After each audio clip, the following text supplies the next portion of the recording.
Saturday morning ஒரு 3 டேஸா அம்மா வீட்ல இருக்கிறதுனால சரியா வீடியோ போட முடியல. இன்னைக்கு பாலாடையிலேருந்து நெய் தான் எடுத்திருந்தேன். இது ஒரு 10 டேஸா சேர்த்து வச்சிருந்தாங்க. வீட்லயே மாடு இருக்கு அப்படின்றதுனால 10 டேஸ் ஒரு வாட்டியே நல்லா பாலாடை சேர்ந்துரும். நைட்டே கொஞ்சமா உர ஊத்தி வச்சிருந்தேன்.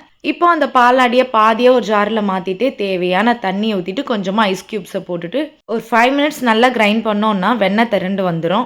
இதே மாதிரி பேட்சா தனித்தனியா போட்டு எடுத்துட்டேன். இப்போ பார்த்தாலே தெரியும் நல்லா வெண்ணெய் திரண்டு வந்திருக்கும். இப்போ அந்த வெண்ணெய கொஞ்சம் கோல்டா இருக்கிற தண்ணியில எடுத்து போட்டுட்டேன். அப்படி இருக்கும்போது நம்ம எடுக்கிறதுக்கு ஈஸியா இருக்கும். ஒரு 10 டேஸா சேர்த்து வச்சதுனால 2 to 3 டைம்ஸ் தண்ணியில நல்லா வாஷ் பண்ணிட்டு அதுக்கப்புறமா நெய் ப்ரிப்பேர் பண்ணா ரொம்ப சூப்பரா இருக்கும். இப்போ ஒரு பேன்ல நம்ம சேர்த்து வச்சிருக்க எல்லா பட்டரையும் சேர்த்துட்டு கைவிடாம கிண்டிட்டே இருக்கணும். ஸ்டார்டிங்ல இந்த மாதிரி பொங்கி வரும். அதுக்கப்புறமா நெய் திரண்டு வரும்போது முருங்கைக்கீரையோ இல்ல கருவேப்பிலையோ போட்டுட்டு நல்லா பொரிஞ்சதுக்கு அப்புறமா ஆஃப் பண்ணிடலாம். நெய் ரெடி ஆயிடும். அதுக்கப்புறம் நல்லா ஆறுனதுக்கு அப்புறமா வடிகட்டிட்டு கண்டெய்னர்ல ஸ்டோர் பண்ணி வச்சுக்கலாம். வீட்லயே சுத்தமான பசு நெய் ரெடி பண்ணியாச்சு.